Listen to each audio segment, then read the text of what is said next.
Vamos orar e receber a palavra do Senhor nessa manhã, ok? Coloque a tua mão sobre a sua cabeça e diga assim: Senhor Jesus, eu preciso de Ti. Eu preciso, Senhor, de que o Senhor fale comigo. Mas a minha mente, Senhor, muitas vezes é dispersiva. Senhor, eu não consigo, por causa da minha mente, ouvir a Tua palavra.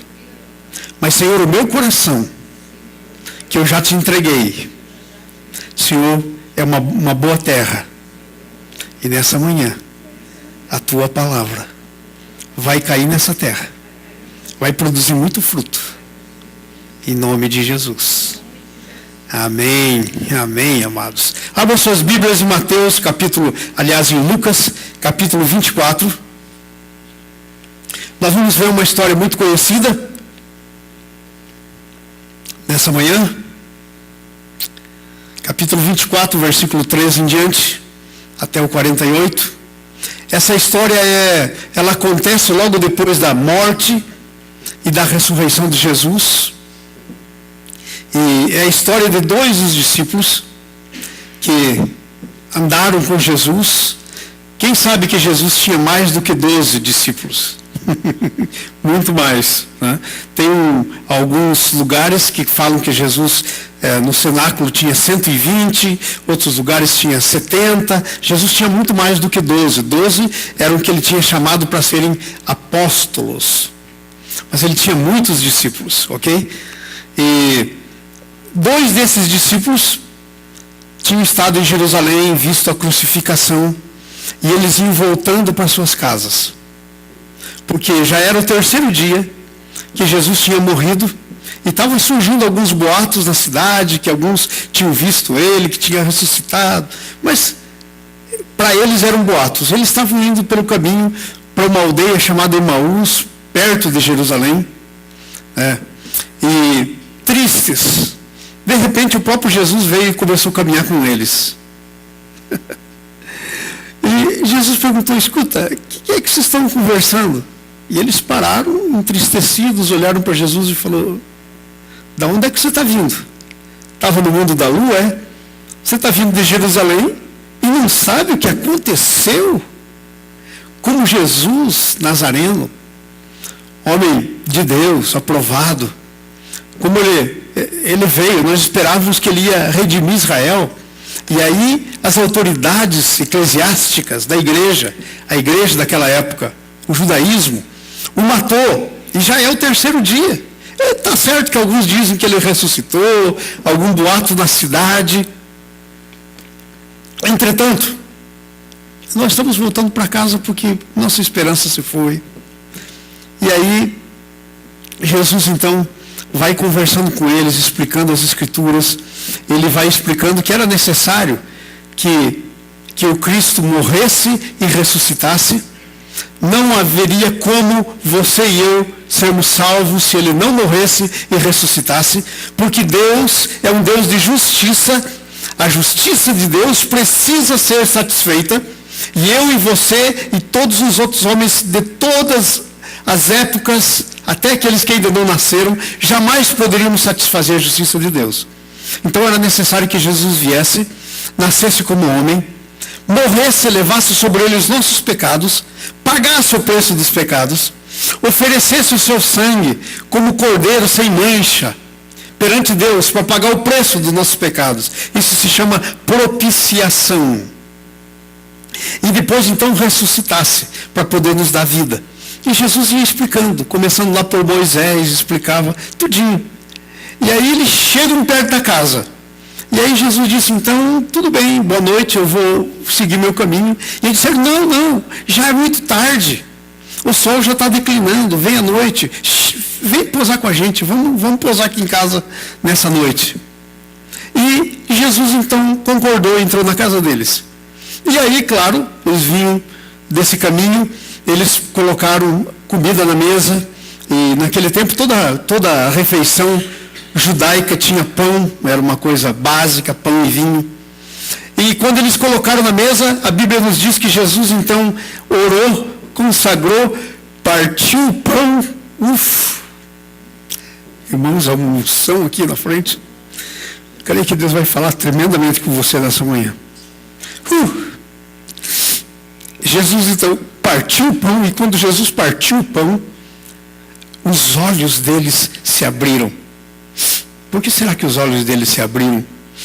Não quando estavam ouvindo a palavra, mas quando Jesus partiu o pão. Porque eles tinham visto muitas vezes Jesus fazer isso com eles, dar graças e partir o pão. E Jesus fez a mesma coisa.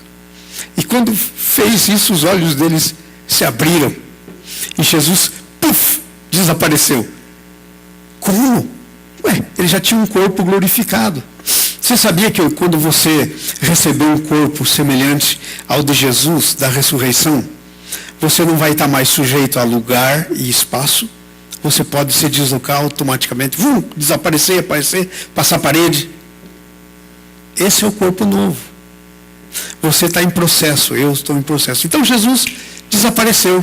E aí eles, sei lá, se terminaram a comida, talvez até deixaram tudo ali, porque imediatamente eles voltaram para Jerusalém, chegaram lá, foram ver os apóstolos, e os apóstolos estavam dizendo, ele ressuscitou, apareceu para Maria, lá no túmulo, e muita coisa.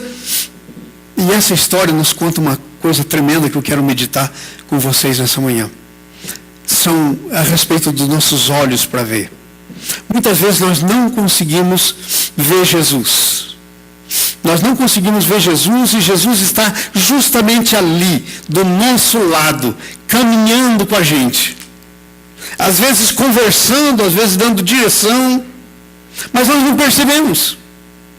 E a razão pela qual nós não percebemos, sabe por que nós não percebemos? Por causa de uma coisa chamada nossa alma. A nossa alma são as nossas emoções, é a nossa razão, os nossos sentimentos, a nossa alma, as nossas decisões, a nossa vontade. Isso tudo é a nossa alma.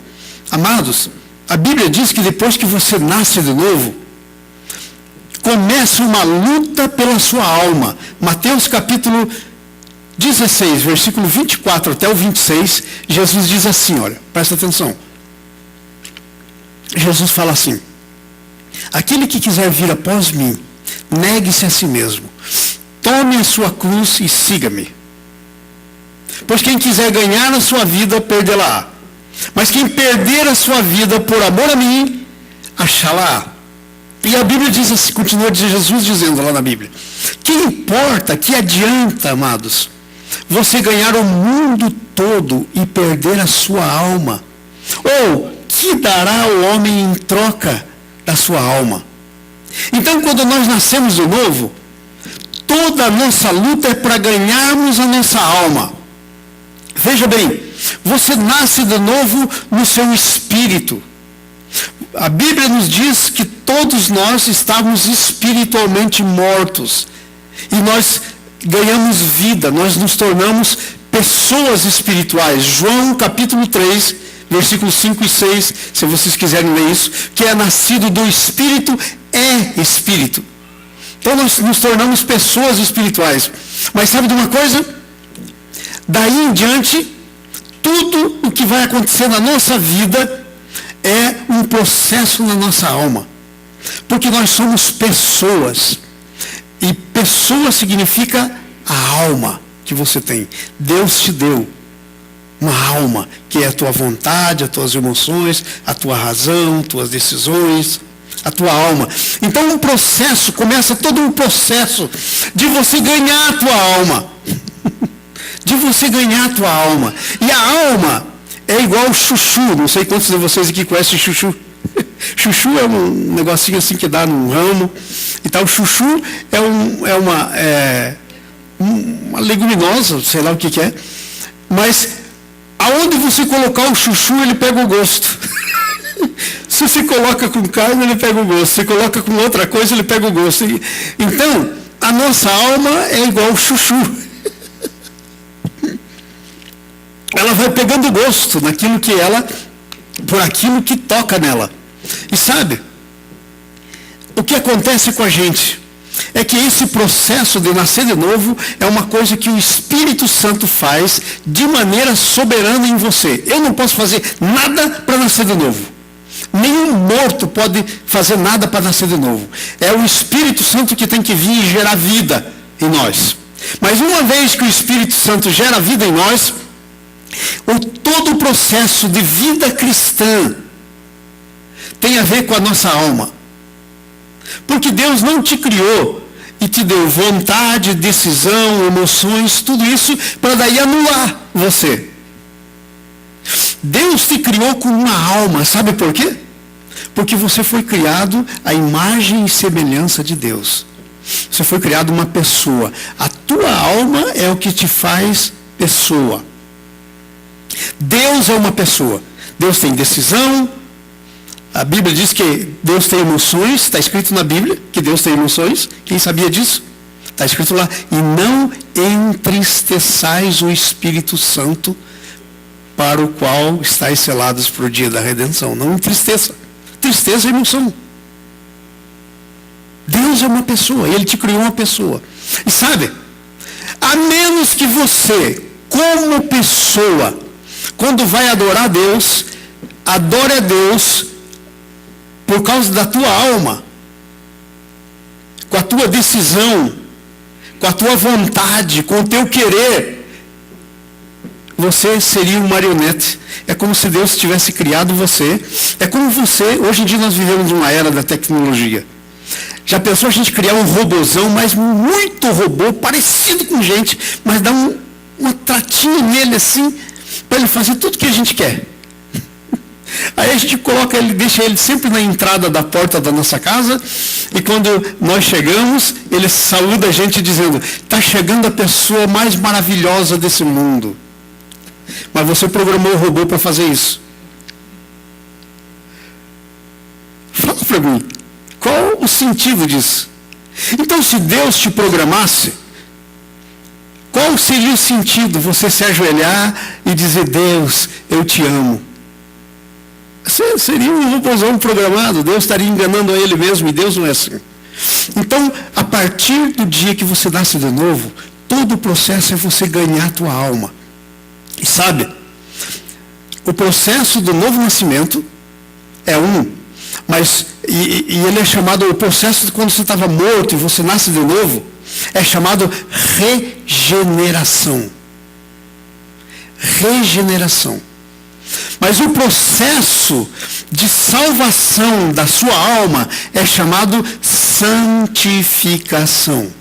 Levanta a sua mão direita e diga comigo, eu estou engajado num processo chamado santificação.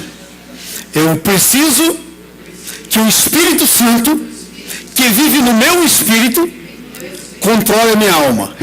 Eu preciso que a minha alma ande dirigida pelo Espírito. Amém. Esse é todo o processo de santificação. Agora, a nossa alma é um negócio tremendo. Sabe por quê?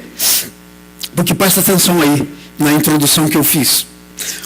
A única realidade que podemos saber é aquela que consiste na construção do mundo interno que criamos, isto é, daquilo que colocamos dentro da nossa alma. Amados, nos teus relacionamentos do dia a dia, nos teus relacionamentos passados com o teu pai, com a tua mãe, com os teus irmãos, nas coisas que aconteceram no passado, nas que acontecem atualmente, isso tudo entra na tua alma. E ela cria como que na tua alma um mapa. Ela cria como na tua alma um mapa, um tipo de um GPS, que tem mapa. Que você põe aonde você quer chegar e ele vai falando e vai te levando. Um mapa. O mapa não é o caminho. O mapa aponta o caminho. Ele serve para te levar no caminho. Ele cria como que um blueprint, a gente chama, na nossa alma. Então, sabe o que acontece? Todas as coisas que entraram na tua alma, é como se você tivesse um mapa. Qualquer coisa que acontece com você, se eu falar uma palavra para você, e o seu mapa tiver lá uma informação dizendo assim para você, ei, você é uma pessoa que não tem nada de bom em você. Não existe nada de bom em você. Você não é aceito, você você não tem vontade própria, você não é capaz, está tudo isso lá dentro, no teu mapa. Então, quando eu digo assim para você, irmão, será que poderia trazer para mim um pouco de água? O teu mapa vai interpretar isso. Aquilo que está lá dentro de você vai interpretar. E ele pode dizer, puxa, mas todo mundo quer me usar. Essa seria uma resposta do mapa. Todas as nossas reações vêm desses mapas que são construídos dentro da nossa alma. É por isso que o Romanos capítulo 12, versículo 1 e 2 diz o que diz. E o que diz lá? Lá diz assim, rogo-vos, pois, irmãos, olha no telão, e não vos conformeis com este mundo. Na primeira aí, versículo 1. Rogo-vos, pois, irmãos, pela compaixão de Deus, que apresenteis os vossos corpos como sacrifício vivo, santo e agradável a Deus, que é o vosso culto, o quê? Pastor, eu tenho que ser espiritual, eu tenho que oferecer a Deus um culto do meu espírito. Excuse me, qual é o culto que você tem que oferecer mesmo? Culto racional, diga comigo, culto racional. Então, como o teu culto racional vai ser espiritual? Quando ele foi coordenado pelo Espírito Santo que está dentro de você. Quando o Espírito Santo que está dentro de você cuidar da tua razão, e você oferecer um culto racional, então isso é um culto espiritual. E não vos conformeis com esse mundo, amados. A palavra conformar quer dizer entrar na forma. E não entre na forma deste mundo, mas transformai-vos, isto é, mude de forma. Agora veja o que diz aí. Como é que se faz? Pela renovação da vossa mente. Gente, nas palavras que eu estou usando hoje aqui para te explicar, esse processo de santificação, e que nós vamos ver na Bíblia, troca o mapa. Atualiza o GPS. Ele está te conduzindo a lugares errados. Troca o mapa do teu GPS. Você está ouvindo coisas, informações, estão vindo e está te levando a lugar errado. Não conformeis, mas transformais pela renovação da vossa mente, para que experimenteis qual seja a boa, perfeita, santa e agradável vontade de Deus. É a única maneira. Troca o mapa. Agora, amados, presta atenção agora. A única realidade que podemos saber é aquela que consiste da construção do nosso mundo interno que criamos. Eu e você estamos criando mundos internos. E tem duas fontes. Primeiro é Deus e a palavra de Deus. E segundo é tudo o resto, incluindo a mim mesmo. Tudo o resto, incluindo a mim mesmo. Deus, a palavra de Deus, tudo o resto, incluindo a mim mesmo. Agora veja bem, isso cria um mundo interno. Isso é o que colocamos na nossa alma. É por isso que tem esse versículo. Nós vamos ver então essa história desses discípulos. Eu quero que vocês, ouvindo a história desses dois discípulos hoje comigo, entendam o problema da nossa alma. Porque o nosso culto, segundo a Bíblia, tem que ser racional. Mas como é que vai ser um bom culto racional se a nossa racionalidade, se os nossos mapas estão contaminados? E entrou um vírus chamado pecado nos nossos mapas. E a gente põe um endereço, dá no outro. Muda tudo. Não dá certo, não funciona direito. Então veja bem. O que ocupa, pega seu boletim, o que ocupa nossa alma decide o que nós vemos. Amados, preste atenção. O que tiver lá dentro, o que tiver dentro da sua alma, o que tiver ocupando a sua alma, decide o que você escuta, o que você vê, o que você entende. É por isso que muitas vezes nós estamos falando com as pessoas e a gente diz, uau, mas eu não disse nada disso, a pessoa se ofendeu e eu estava dizendo outra coisa. Principalmente quando as coisas são pegas fora do contexto. E por quê? Porque a pessoa tinha um mapa que leu o que você disse, que deu sentido para o que você falou ou para o que você fez. E se esse mapa não é composto pela palavra de Deus, a pessoa de Deus dentro de você, ele decide que você veio. Então, presta atenção, versículo 13 e 14. Uma conversa que revela o mundo interno dos discípulos. Veja qual que era o mundo interno deles. Nesse mesmo dia, 2 deles estavam de caminho para uma aldeia chamada Emaús, distante de Jerusalém, 60 estádios. Versículo 14. E iam conversando a respeito das coisas sucedidas. Diga comigo, história. Tinha acontecido uma história. Agora presta atenção. História é um negócio terrível. Sabe por quê? Porque quando nós vemos a história, nós vemos os fatos que estão acontecendo. Mas nós não temos a mínima ideia no que esses fatos que estão acontecendo estão ligados. Qual é o sentido desses fatos que estão acontecendo? E nós tendemos a ver o fato em si mesmo. E quando nós vemos o fato em si mesmo, o que acontece? Nós construímos um mapa errado dentro do coração da gente. Então veja só esses 2 discípulos. O que estava acontecendo com eles? Diz aí o texto que eles iam voltando de Jerusalém para uma aldeia chamada Emaús e iam conversando o que havia acontecido. E o que é que havia acontecido? Só coisa negativa. Só coisa terrível.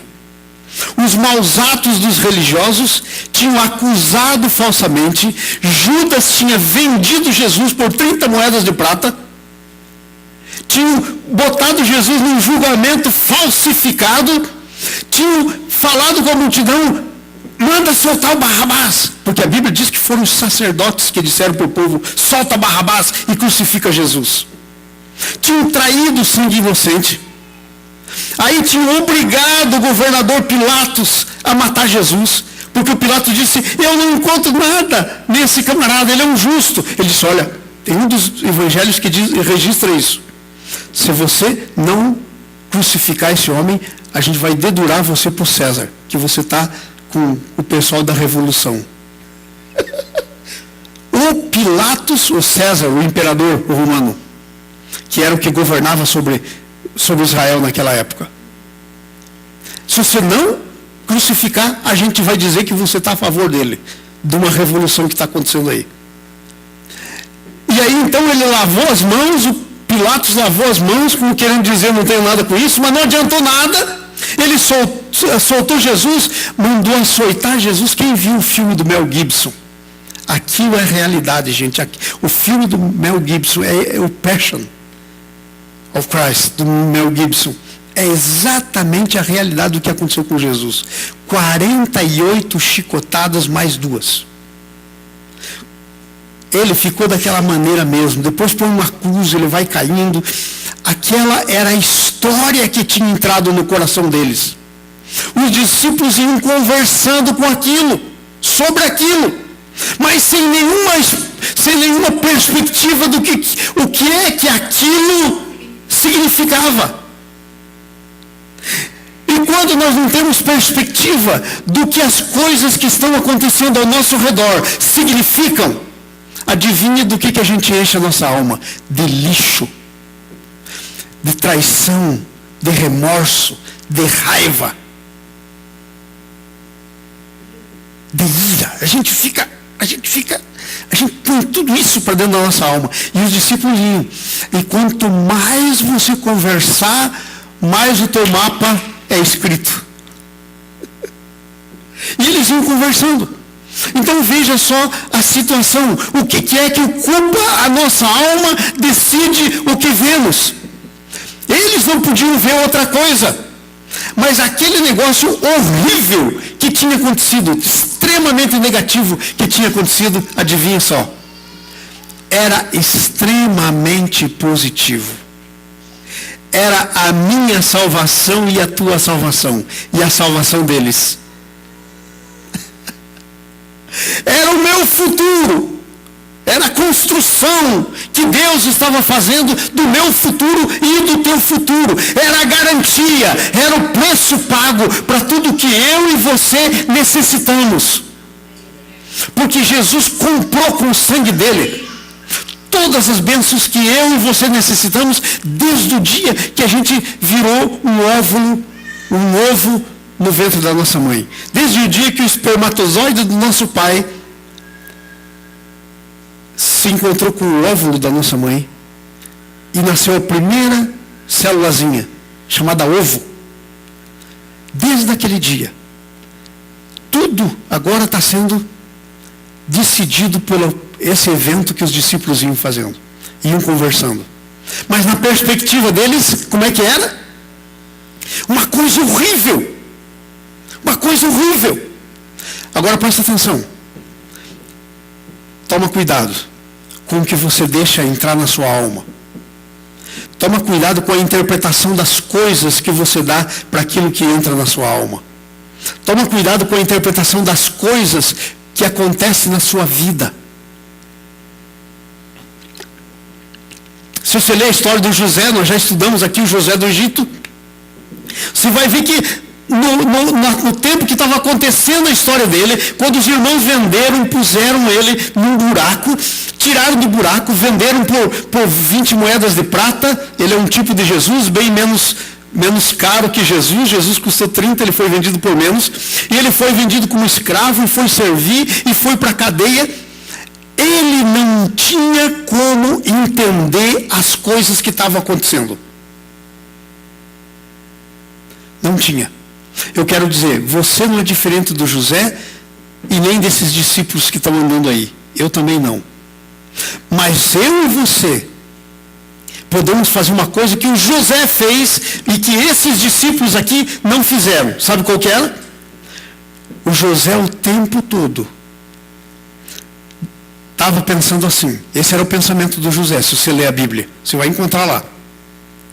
Eu não entendo o que está acontecendo, não é bom, eu não gosto, mas existe um propósito. E quando ele passa por tudo, e os irmãos vêm comprar o trigo lá no Egito, e ele prende os irmãos, e ele se revela para os irmãos, e os irmãos dizem, ai, agora o homem simplesmente é o homem mais poderoso da terra. Bem que o sonho dele estava certo, a gente ia se ajoelhar na frente dele. E agora nós vendemos ele, nós somos traidores. Igualzinho eu e você fizemos com Jesus. Que nós somos a causa da morte de Jesus. Aí sabe o que ele diz? Ele fala, escuta, vocês não entenderam nada da história. Foi para esse tempo que Deus me levantou. Tinha uma coisa boa no meio daquelas coisas ruins todas. Deus estava no controle. Quando vocês pensaram que vocês estavam fazendo alguma coisa contra mim, Deus estava direcionando a minha vida através da bobagem de vocês. Não precisava ter sido assim. Vocês não precisavam ter feito isso. Mas Deus não perde o controle mesmo quando a gente perde o controle. Deus sabe o que está fazendo mesmo quando eu não sei o que estou fazendo. E Deus é capaz de dirigir as coisas. Ele se chama soberano. O nome dele é soberano.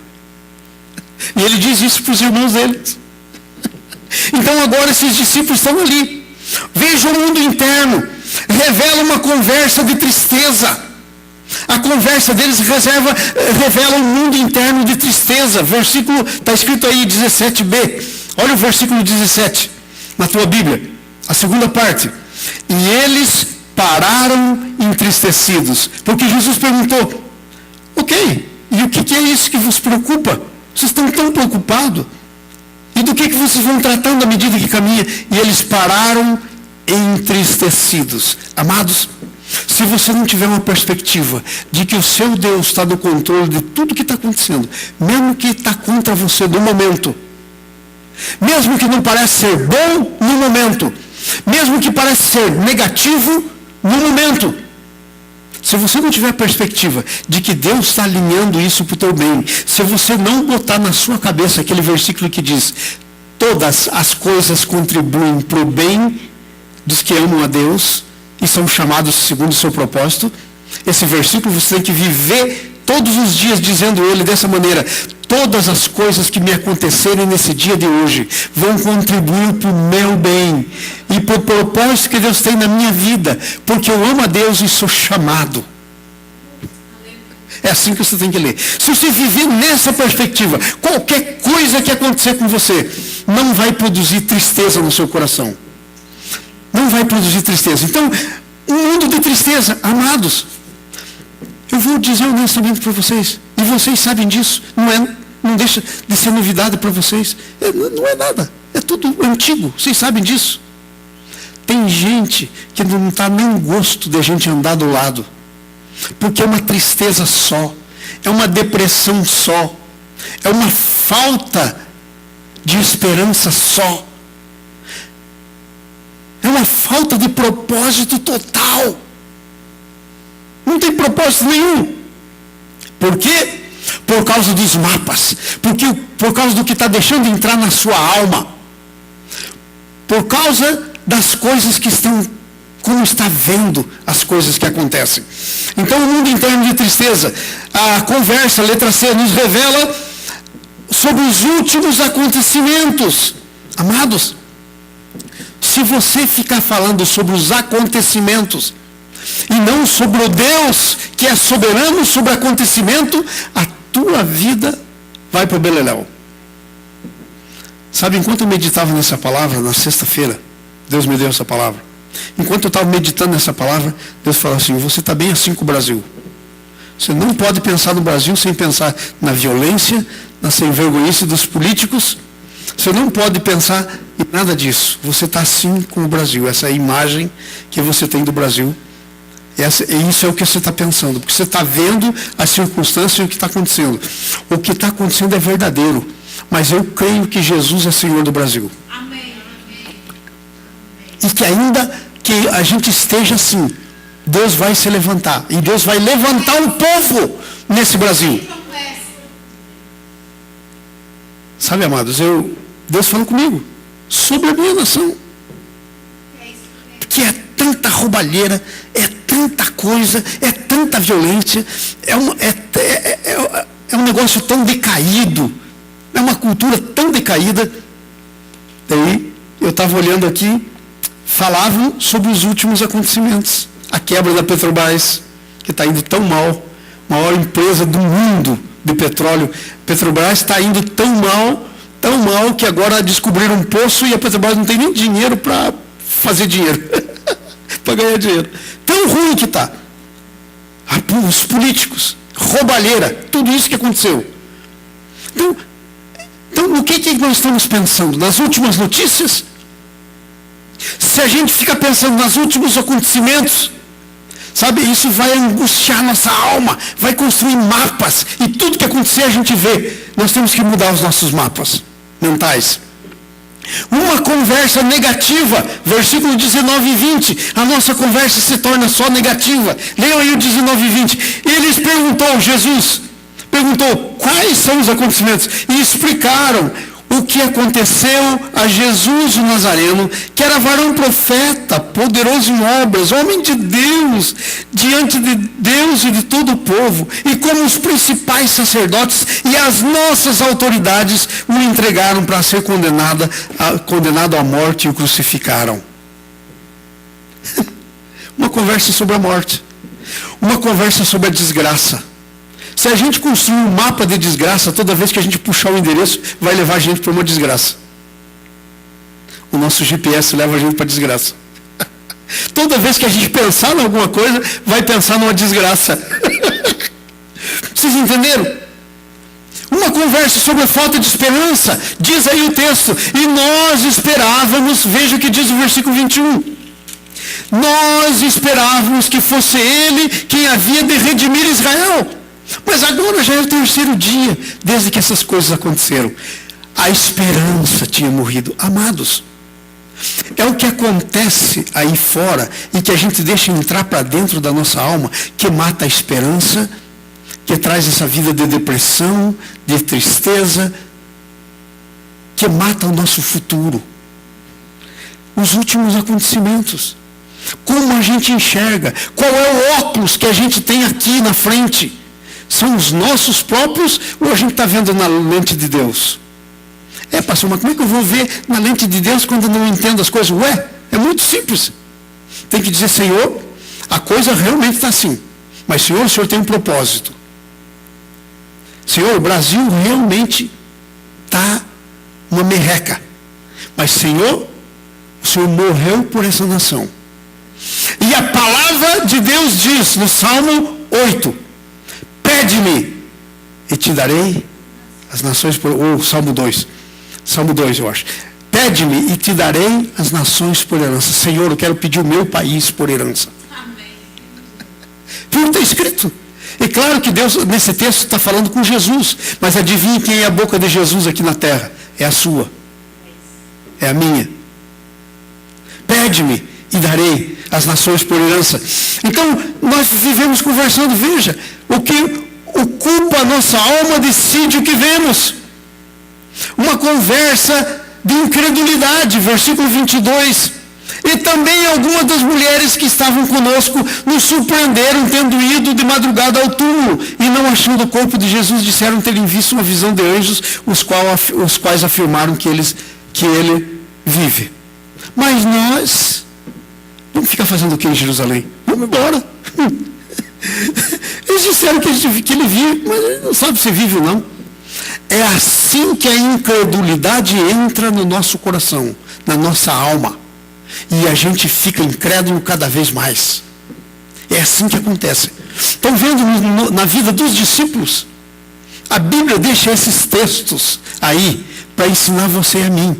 Como é que a gente tem que cuidar da nossa alma? O que a gente deixa entrar? Uma conversa baseada na incredulidade. Não, eu acho que o Brasil não tem mais jeito. Tem jeito sim. Há um Deus poderoso que deu Jesus para morrer por a nossa nação. Mas a igreja que está lá não está fazendo a diferença. Está lá a igreja inteira e chega tempo de política. Irmãos, o fulano de tal vai dar o teto para a nossa igreja, então vamos votar nele. Vende o voto por teto da igreja. Eu vi muito isso no Brasil. Coisa horrorosa. Ok? Estamos assim. Mas eu digo para você, temos uma palavra. E essa coisa pode ser mudada. Porque a palavra de Deus é poderosa para mudar. Temos que crer. Não podemos viver nossa vida baseada na incredulidade. Agora veja o versículo 15 e 16. O que essa mentalidade faz com a gente? Versículo 15 e 16. Aconteceu que enquanto conversavam, diga comigo, enquanto conversavam, enquanto a mente estava funcionando daquele jeito, enquanto o pensamento estava andando naquela rota, enquanto o GPS estava levando para aquele rumo, enquanto conversavam, e aconteceu que enquanto conversavam e discutiam, o próprio Jesus se aproximou e ia com eles. Os seus olhos, porém, diga comigo, porém. Esse porém é definido pelo que está lá dentro da nossa alma, do que a gente está pondo lá dentro. Se pôr o que os discípulos estavam pondo, o porém vai resultar nisso. Porém, estavam como que impedidos de o reconhecer. Gente, alguém que eles tinham andado com ele, ouvido a voz dele, visto como é que ele andava, como é que caminhava, como é que se movia, sabiam tudo sobre ele. Como é que não o reconhece? Fala para mim. Fala para mim. Como é possível? Como é possível ficar tão cego? O tom da voz, não é verdade que quando alguém que se conhece bem chama você no telefone, você sabe quem é? Sim. Tem alguns que confundem, né? A Nícia e a Thaís, por exemplo. Nunca sei quem é que está me chamando, tem que perguntar antes, a voz é muito parecida. Mas aí é mãe e filho, né? Mas quando o Adi me chama, eu sei quem é. Vocês estão entendendo? Mas como é que podia não entender que era Jesus? Eu digo. Os mapas dão a interpretação de tudo que acontece. Os mapas do que é posto dentro da nossa alma. Tudo aquilo que eles estavam pondo dentro da alma deles não permitiu que enxergasse Jesus. O que nós temos na nossa alma muitas vezes impede de que a gente enxergue Jesus. A gente tem que se revoltar contra a nossa alma. Porque a Bíblia diz que a gente tem que fazer o quê? Tomar cruz. Mateus capítulo 16, versículo 24. Se alguém quer vir após mim, toma a sua cruz. A gente sabe o que é tomar a cruz? É dizer para a sua alma, não. Você sabia que eu tenho autoridade para dizer não? Se você lê os salmos, amados, eu gostaria tanto que vocês lessem os salmos. Leiam os salmos e preste atenção nisso. Quantas vezes Davi, por exemplo, falava com a alma dele? Tem salmo lá que diz assim, Davi falando com a alma dele, porque está triste a minha alma, espera em Deus e ainda o verei. que razão você está triste? Tem Deus. Então você precisa assumir um controle sobre a sua alma, um controle sobre o que você pensa. Na Bíblia, lá em Filipenses, presta atenção aqui, eu quero até ler esse texto. Isso aqui não estava no script, mas é de Deus para você. Eu sei que Deus está falando com tanta gente aqui. Eu sei que Deus trouxe você aqui nessa manhã para que haja uma mudança na tua vida, tremenda mudança. Filipenses, Tessalonicenses. Ok, já localizei. Viu como uma musiquinha funciona? Isso é uma musiquinha que me ensinaram quando eu era criança, cantar o nome dos livros. Então, quando eu esqueço bem onde que está, eu canto o nome e eu sei que está depois. Ok? Filipenses. Acharam aí Filipenses? Capítulo, estou achando aqui. É aquele texto que diz, em o que pensar. Capítulo 4, versículo 8. Capítulo 4, versículo 8. Finalmente, irmãos, eu gostaria que a gente lesse todo mundo junto. Vamos lá, Jimmy. Filipenses 4, 8. Vamos ler no telão, todos juntos, a mesma versão. Quanto ao mais, irmãos, tudo que é verdadeiro, tudo que é honesto, tudo que é justo, tudo que é puro, tudo que é amável, tudo que é de boa fama, se alguma virtude e se algum louvor, nisso pensai. É isso que a Bíblia está falando.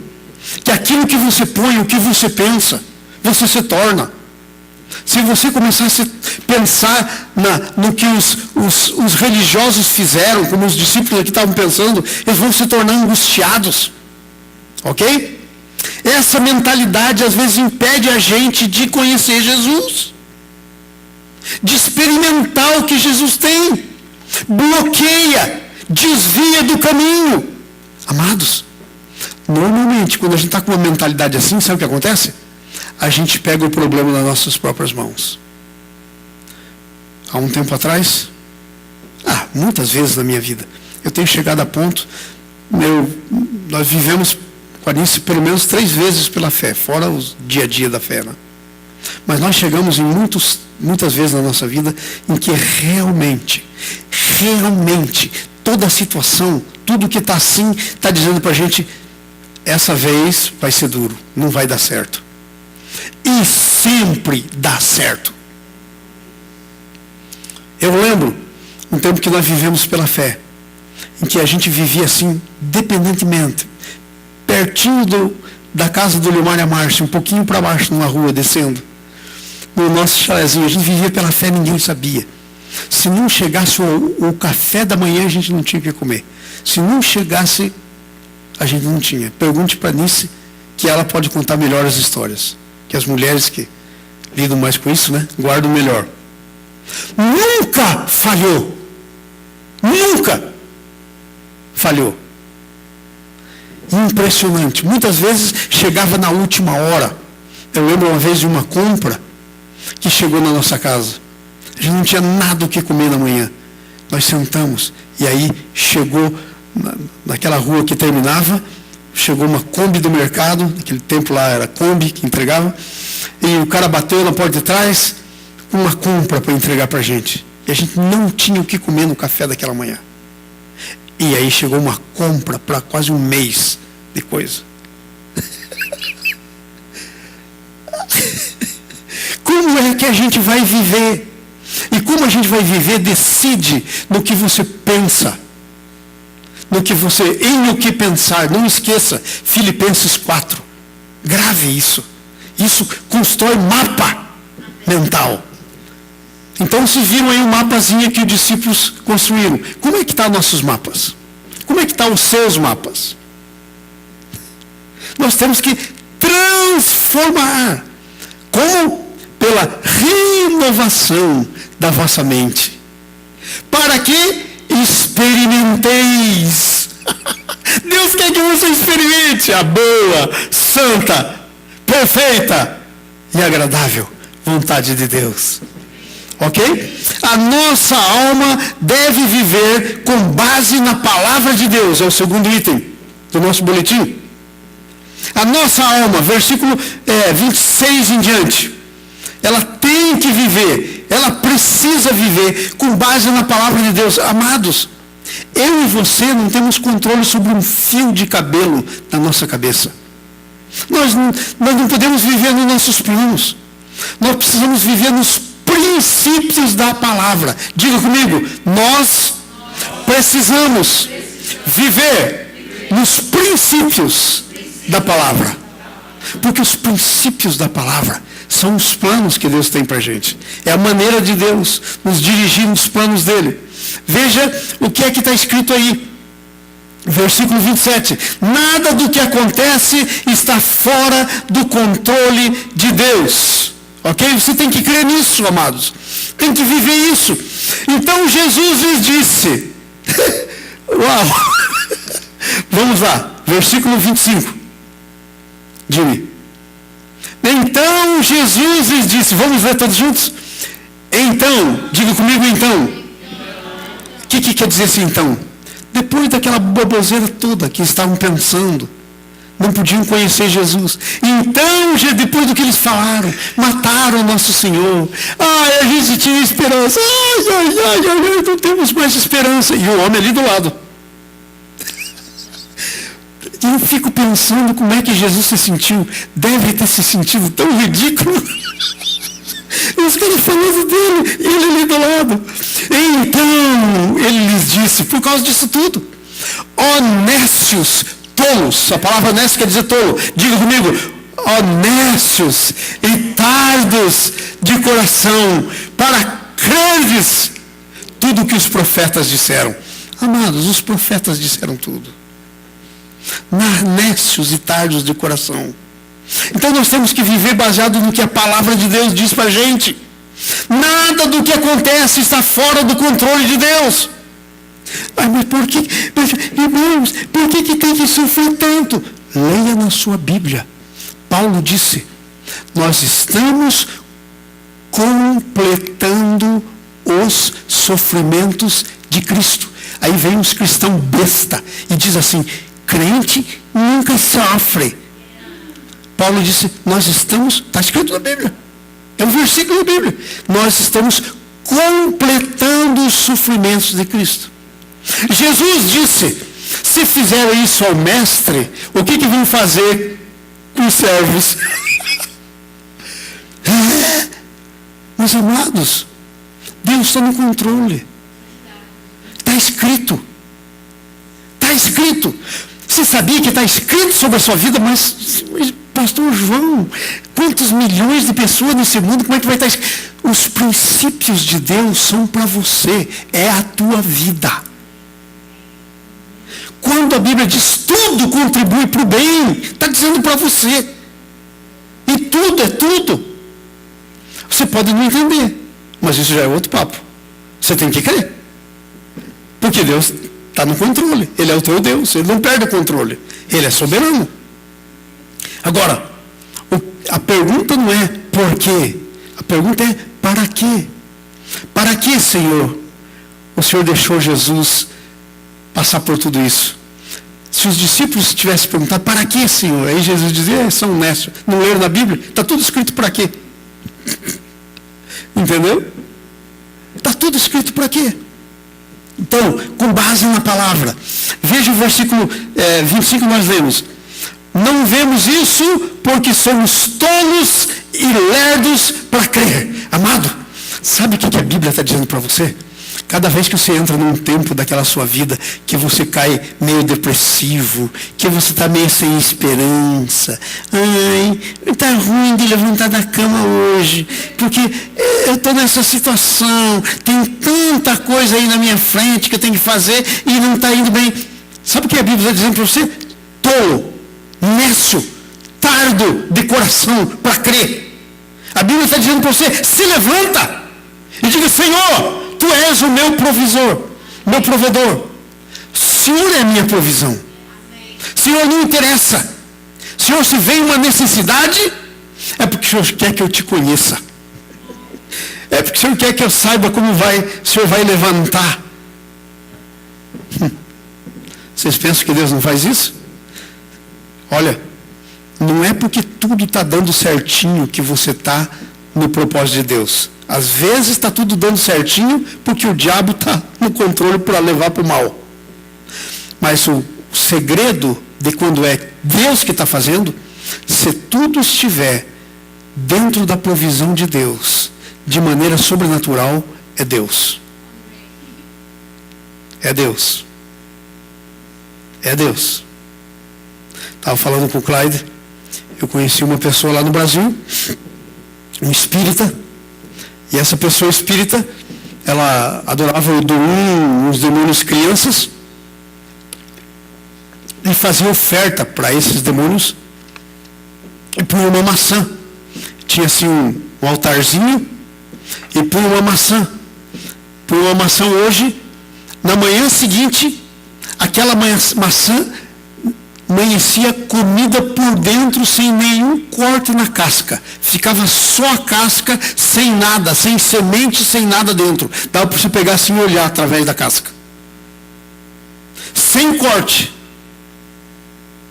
E essa pessoa lá, adorando aqueles demônios. Aí um dia eu disse assim, olha, você está adorando demônio. A pessoa quase me bateu. Eu falei, não, eu provo para você. Acha uma maçã aí.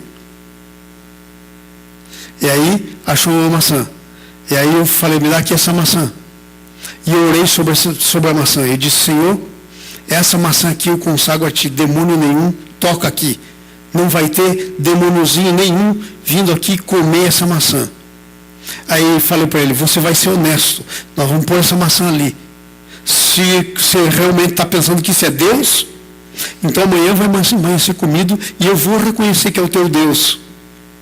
Se amanhã essa maçã ficar exatamente do jeito que ela está, não tiver tocado, nada tiver acontecido, como acontece todo dia aí, então você vai saber que é demônio que você está adorando.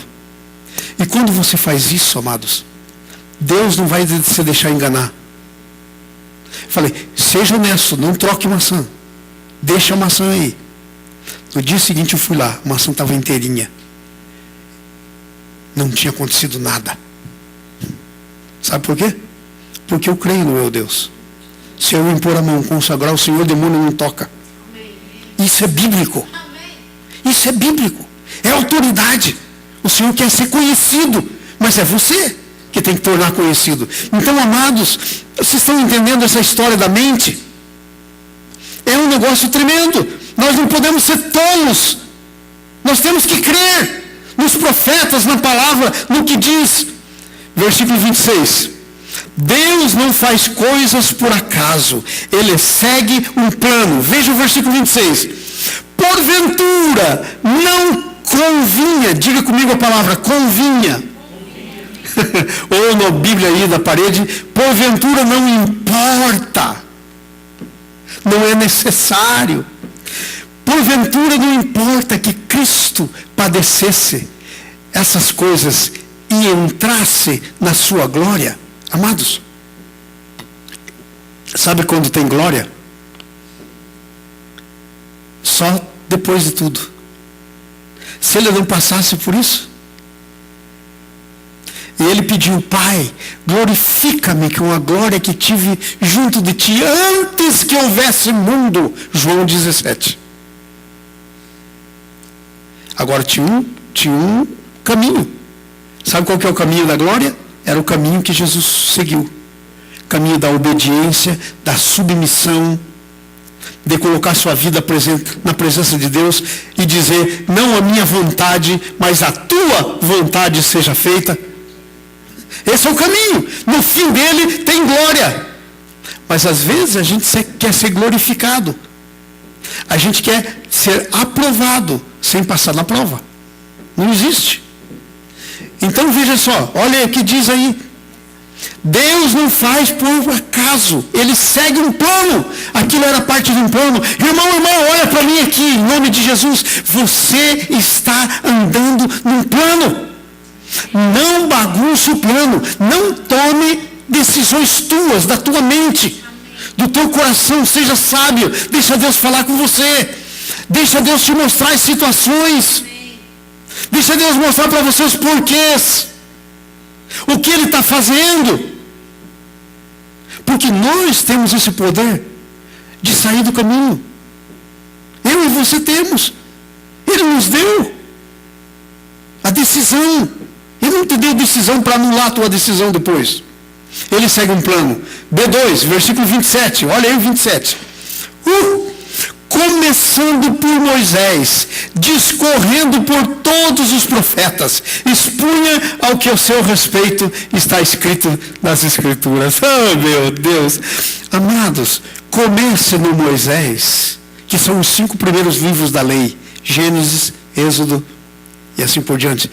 Vá por todos os salmos, os profetas, vá pelo Novo Testamento, veja tudo o que está escrito a teu respeito. Pastor, está escrito a meu respeito? Ué, para que você pensa que Deus deixou os princípios dele escritos na Bíblia? Para bonito? As histórias. Por que você acha que Deus deixou essa história que nós estamos lendo aqui hoje? Para que um dia, na história da sua vida, que é hoje é o dia da história da sua vida, Ele pudesse falar comigo, o pastor João, para vir aqui e dizer isso para você. Isso aqui ficou escrito para você. Não é para contar uma historinha. Você está entendendo? Então olha só. Aí o B2. Estamos em meio a um grande plano. E ele tem começo e fim. Levanta a tua mão, irmão, irmã. Levanta assim, diga assim, eu estou no meio de um grande plano. Que tem começo e tem fim. E Deus é quem cuida para que ele se cumpra. Amados, não fique olhando para você como se você fosse o fim. Não, você está no meio de um grande plano. Tem começo e tem fim. Você é parte desse grande plano. Esses 2 discípulos com essa mentalidade horrorosa eram parte do grande plano, para mostrar para a gente que nós podemos ter uma mentalidade horrorosa, mas que nós não podemos ficar com essa mentalidade. Nós temos que nos transformar nossa mente, renovar nossa mente. Amém? Vamos aí andar para o fim, né? Porque já está quase na hora de a gente terminar. Parece que depois tem um certo jogo aí. Versículo 27. Estão olhando no 27? Começando por Moisés, discorreu por todos os profetas o que expunha a seu respeito. Diga comigo, a respeito de Jesus. De novo, a respeito de Jesus. Agora responda essa pergunta. Quem é o centro da tua vida? Você ou Jesus? O centro da vida de Jesus era Deus. Pai, não seja feita a minha vontade, mas a tua vontade. Pai, afasta de mim esse cálice. Pai, eu nunca pequei. Eu nasci sem pecado. E agora o pecado de todo esse povo da ICC vai cair sobre mim. Pai, tem outro jeito? Afasta esse cálice de mim. O pai disse assim, a menos que você pague esse pecado, esse povinho da ICC não tem jeito. Aí Jesus disse, então seja feita a tua vontade. E ele foi na cruz. Então, quem é o centro da tua vida? É você ou é Jesus? Quem é que está fazendo os programas da tua vida? Agora a coisa pegou. Porque às vezes nem a gente mesmo é que está fazendo. Às vezes outros estão fazendo o programa para a gente. Olha, presta atenção aqui. Eu quero dizer isso aqui claramente para vocês. E eu não estou mandando um recado. Isso aqui não é um recado, é Bíblia. Ok? Presta atenção, e é sério, é exortação, e é sério. E claro, talvez não sirva para você, porque não seja o teu caso. Mas veja aqui, por exemplo, Êxodo capítulo 20. Lembra-te do dia do Senhor para o santificar. 6 dias trabalhará, fará toda a tua obra. Mas o 7º, uma série de 6 de serviço. Se você começa o teu trabalho na segunda, você trabalha segunda, terça, quarta, quinta, sexta e sábado. 6. Trabalha 6. Mas no 7º, o que diz aí? Mas no 7º, descansarás. Não fará trabalho nenhum. Nem você, tarará, talalá. Sabe por quê? Porque existe um dia do Senhor. Agora, sabe o que nós fizemos hoje modernamente? Domingo não é mais o dia do Senhor. Ou nós não temos mais um dia para o Senhor. Todos os dias são nossos. Ou é da nossa família, ou é do nosso vô, nossa tia, nossos filhos, nossa mulher. Fazem um programa. E eu não tenho um dia para ir na igreja. Nunca. Acabou. Então, gente, excuse me. Excuse me.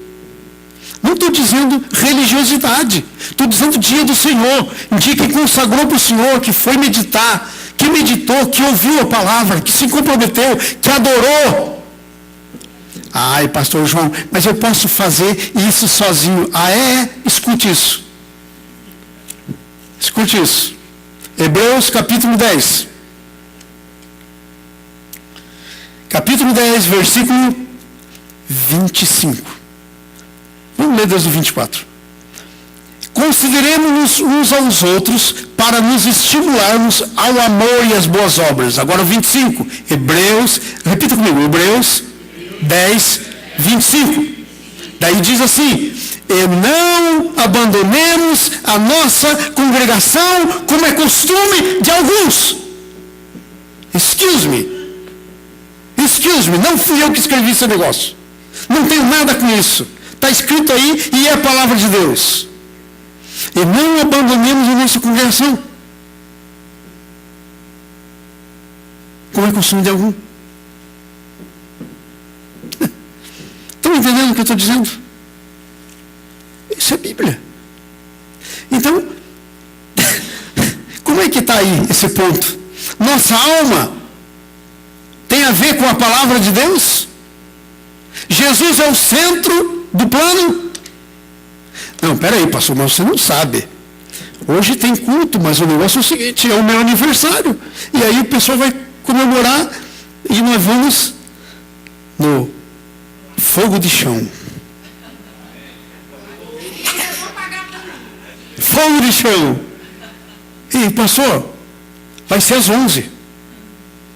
E nós temos que chegar um pouquinho mais cedo, porque senão lá é meio... Já fizemos uma reserva.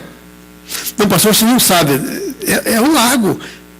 Pastor, dá licença. A gente trabalha a semana inteira. Aí chega no fim de semana, a gente tem que ter um dia para a família. É o dia do Senhor. E vamos no lago. Qual é o centro? A pergunta é essa. Quem é o centro? Jesus ou eu? Vamos terminar agora, né? Depois disso, negócio aqui. Último ponto, e a gente vai terminar. Mas é Bíblia. Mas é Bíblia. Eu estou lendo para vocês os versículos da Bíblia. Eu não escrevi a Bíblia e não tenho nada com isso. A decisão de convidar Jesus é nossa. Gente, é eu e você que dizemos entra. Que dizemos sim, o Senhor vai ser o centro da minha vida. É o Senhor que tem que ser o centro. Mas eu e você temos essa decisão. Versículo 28 em diante. Quando se aproximavam da aldeia para onde iam, fez menção de passar adiante, mas eles o constrangeram. Digam, constrangeram. Deram uma prancha nele, quase obrigaram. Espera aí, Jesus. Pastor, o que o senhor está dizendo? O senhor está querendo dizer que Jesus queria ir embora, deixar eles daquele jeito? E muitas vezes Jesus tem passado de você, irmão, irmã, deixado você daquele jeito. Porque é tua responsabilidade de constranger. Se você não quiser, eis que estou à porta e bato. Não arromba a porta. Não arromba. Entendeu? O constrangeram, disseram, fica conosco, Senhor, porque já tarde, já declina o dia, e ele entrou para ficar com eles. Então é nossa, muitas vezes a nossa percepção espiritual não é captada pela nossa mente. Aqui na mente deles estava lotado de coisa negativa, não podiam nem ver que era Jesus.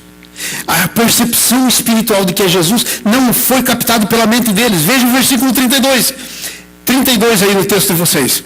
E diziam uns aos outros, porventura, não se nos abrasava, aquecia, queimava o coração, quando pelo caminho nos falava a palavra, e quando nos abriu as Escrituras?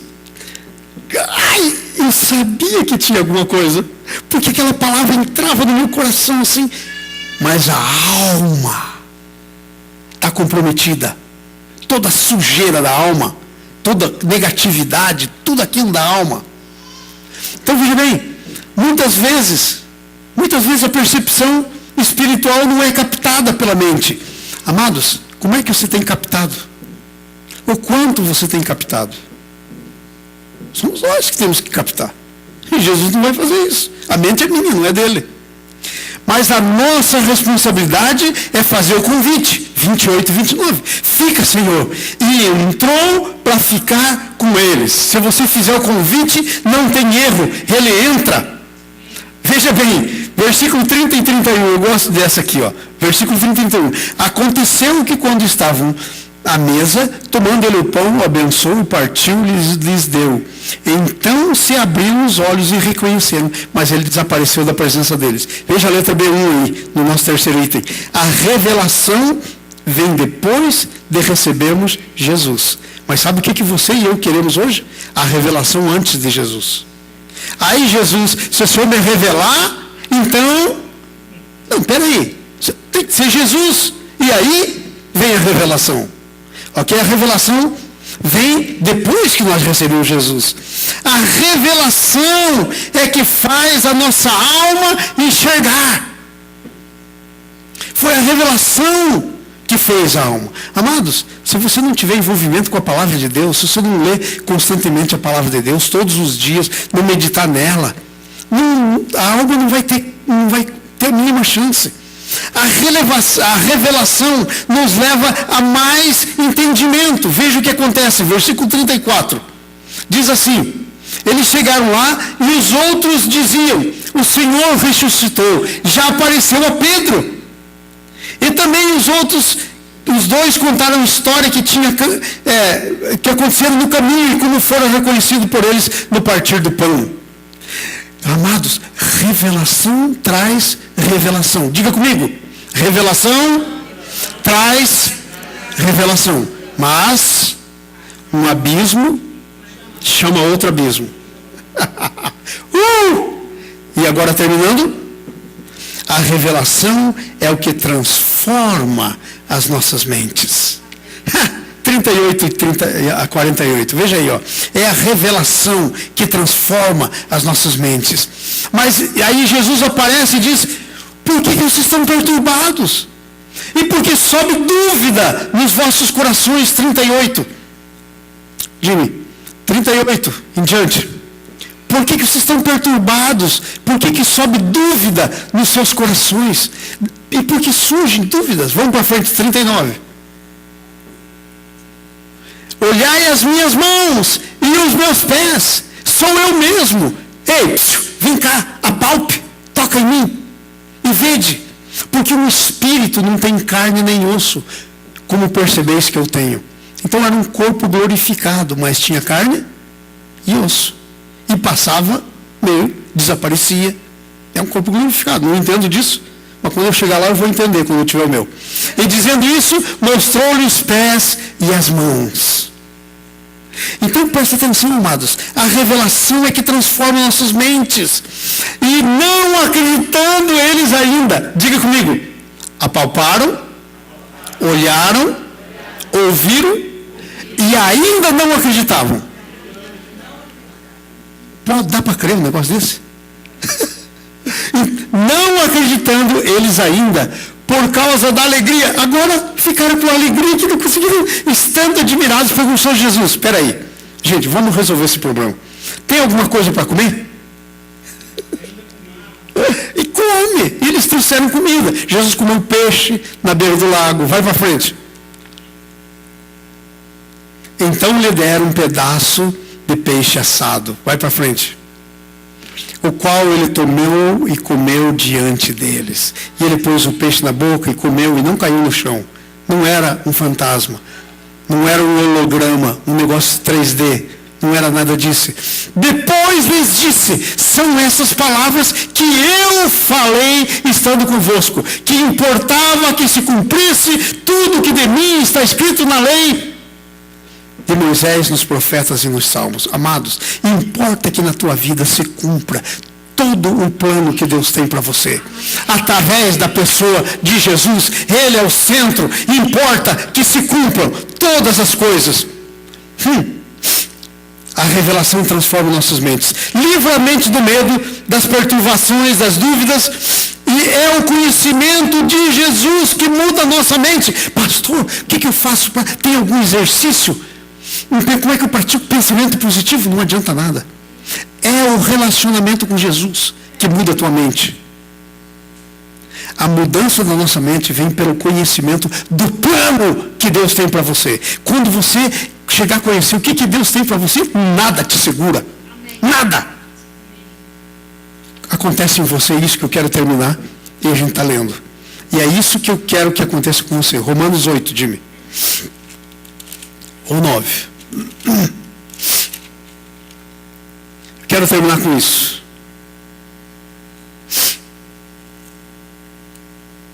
Presta atenção. Isso é para você.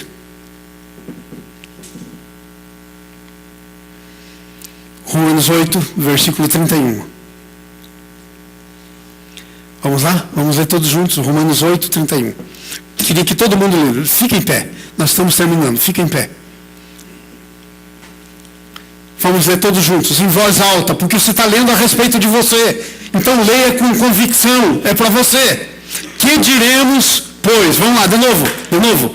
Que diremos, pois, a essas coisas? Se Deus é por nós, quem... Espera aí. Vamos ler pondo o nome. Põe o teu nome. Vai ficar assim, eu vou fazer o exemplo. Depois vamos ler todos pondo o nosso nome. Que diremos, pois, essas coisas? Se Deus é pelo João, quem será contra o João? Põe o seu nome, leia desse jeito. De novo. Que diremos, pois, essas coisas? Se Deus é pelo João, quem será contra o João? Próximo. 32. Vamos lá. Rapidinho, eu estou animado, Jimmy. Aquele que nem mesmo a seu filho poupou, antes o entregou pelo João, como não dará ao João também com ele todas as coisas? Está pondo o seu nome? Próximo. Quem intentará acusação contra o João? É Deus quem o justifica. Vamos para frente. Quem condenará o João? É Cristo quem morreu, ou mesmo quem ressuscitou dentre os mortos, o qual está à direita de Deus e também intercede pelo João. Próximo.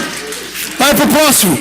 Quem separará o João do amor de Cristo? Será a tribulação? Será a angústia, a perseguição, a fome, ou a nudez, ou o perigo, ou a espada? Como está escrito, por amor a ti, o João é entregue à morte todos os dias. Toma a cruz. Já lemos isso. Fomos considerados como ovelhas para o matador. Toma a cruz e siga. Próximo. Mas em todas essas coisas o João é mais que vencedor por meio daquele que o amou, Jesus, o Senhor. Dá uma salva de palmas ao Senhor. Hey! Cuida da sua mente. Enche a sua mente com a palavra de Deus. Muda a estrutura da sua mente. Muda os mapas. Muda o teu GPS em nome de Jesus. Levante a mão. Diga: Senhor Jesus, não sou mais a mesma pessoa. De agora em diante, eu saio daqui para viver o teu propósito. Senhor, os meus mapas vão ser mudados. Em nome de Jesus, eu vou prosseguir direto para o alvo.